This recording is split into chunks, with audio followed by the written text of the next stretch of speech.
பாண்டிய நகர மக்கள் அனைவருக்கும் வணக்கம். நம்ம மதுரை குறிப்பாளையம் மேம்பால பணிகள் முடிஞ்சு கடந்த பிப்ரவரி 21ஆந்தேதி மக்கள் பயன்பாட்டிற்கு தமிழ்நாடு முதலமைச்சர் அவர்கள் ஓப்பன் பண்ணி வச்சாங்க.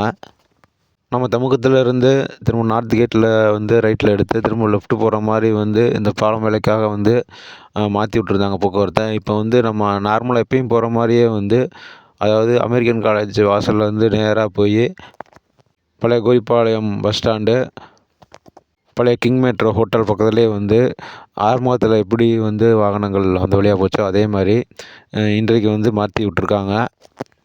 ஸோ சாலை வேலைகள் முடிஞ்ச காரணத்தினால உண்மையை திரும்பவுமே மாற்றி விட்ருக்காங்க. பட் நம்ம பாலம் ஸ்டேஷன்லேருந்து வர ரோடு அப்படியே தான் இருக்குது. பாலம் ஸ்டேஷன்லேருந்து கோரிப்பாளையம் லெஃப்ட் தமுக்கம் போகிற ரோடு க்ளோஸ் பண்ணி தான் இப்போதைக்கு வச்சுருக்காங்க.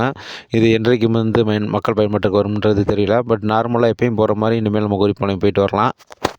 நம்ம செல்லூர் இணைப்பு பாலம் வேலைகள் ரொம்ப ஸ்லோவாக தான் நடந்துக்கிட்டு இருக்குன்னு கூட சொல்லலாம். ஸோ அடுத்த அப்டேட் எப்போ வரும்னு தெரில, பார்க்கலாம். நன்றி.